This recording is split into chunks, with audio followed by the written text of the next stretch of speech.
Colorado Gays for Trump. How is everybody doing today? We are going to start off and briefly explain who we are and what we represent and what our thoughts and beliefs are.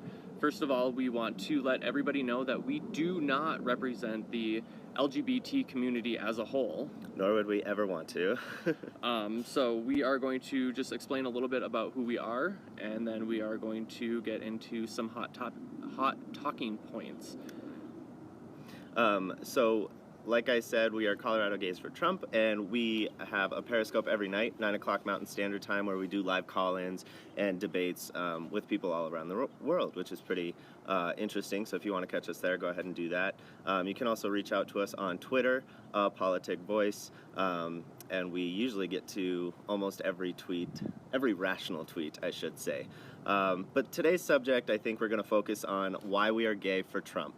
I know that we did a video about this in the past, and pretty much every single night on Periscope we have to defend ourselves and explain why, but I think it's really important to get to why we really feel like Donald Trump is the answer for all LGBT Americans. And if anybody just actually opens their eyes and does a little bit of research on their own and not focus on the media doing their little clippets of information, I think yourself would find that Donald Trump is the best choice for the LGBT community and America as a whole, versus Hillary Clinton, who she panders, she is out to just get your vote, and she will continue to do nothing for you.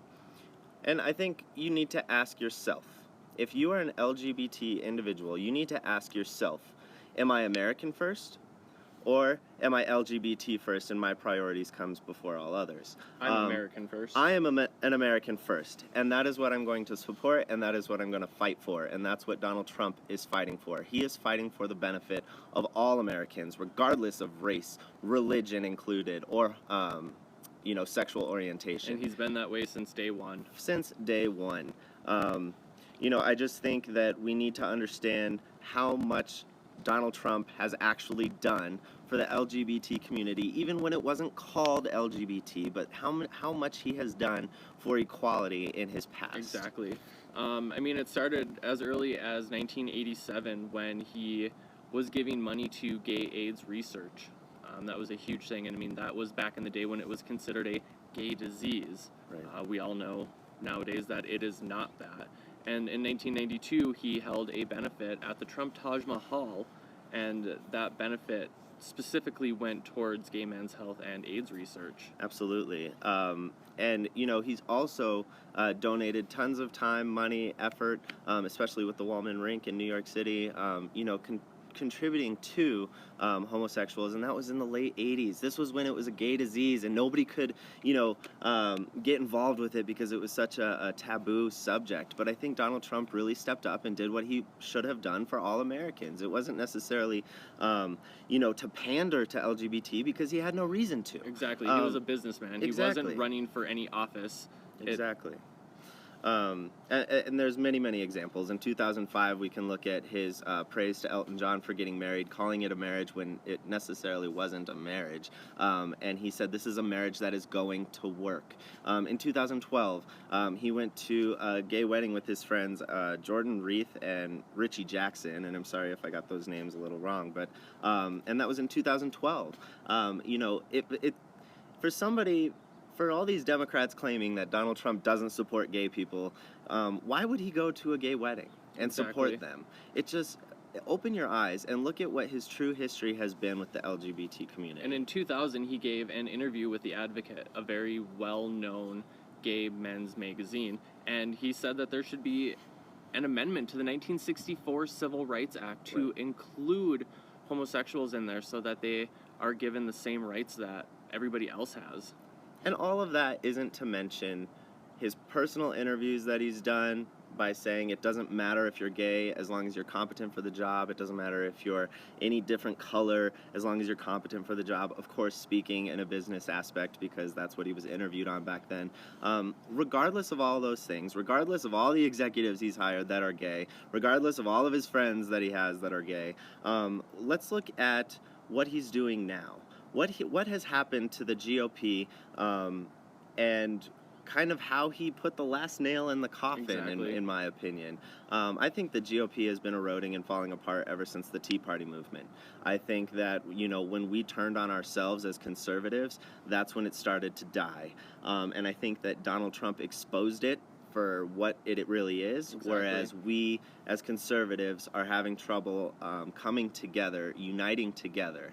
I think the old school Christian conservative GOP was reluctant that a new generation of conservatives were coming into their camp, and they didn't know how to change with the times. They didn't understand what it was to adapt to people like us. Exactly. They're stuck in their ways. They have their Right. old school mindsets, and I don't think there's a whole lot out there that's going to really change or maneuver them away from their old mindsets. Right.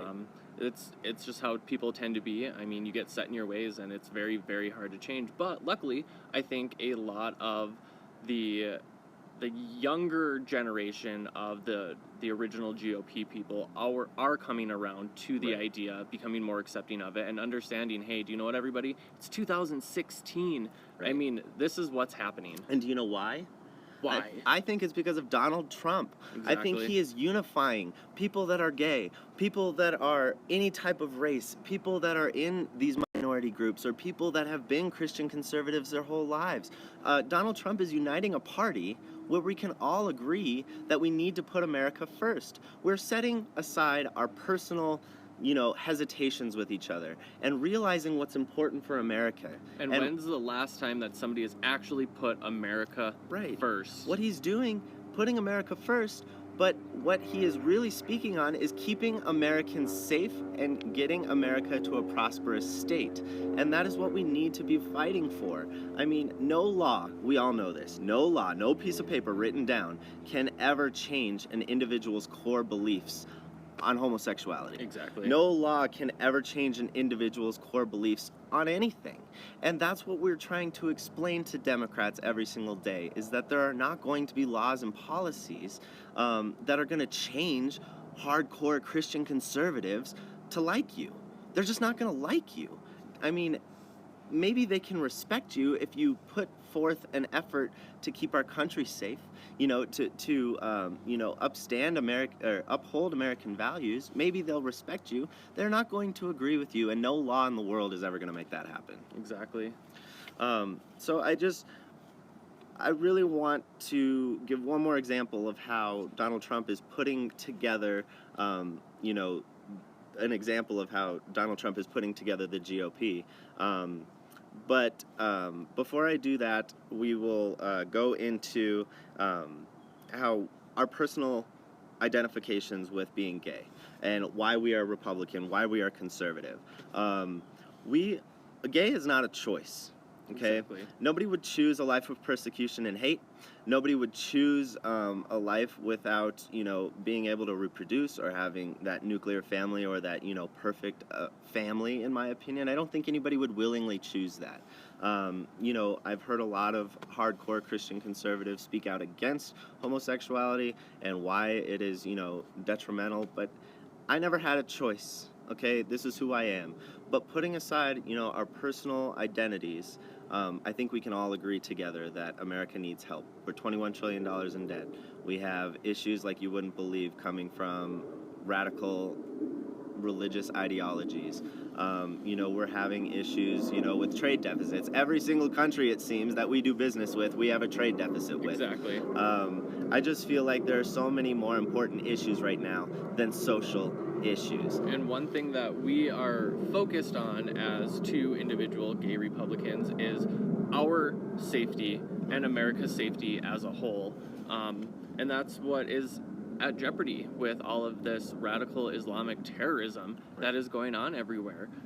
When Mr. Trump said that he wants to put a temporary ban on Muslims entering this country, it wasn't because he hates the Muslim community. It's because infiltrated in those refugees that are going to come in here are ISIS supporters, are people that support Sharia law. And for those of you that don't understand what Sharia law is, I beg and urge you to do your research on it, because gay individuals like us, they want to see killed. Right. And they're not going to hold back about doing that. They are going to find you and they are going to end you. And let me ask you a question.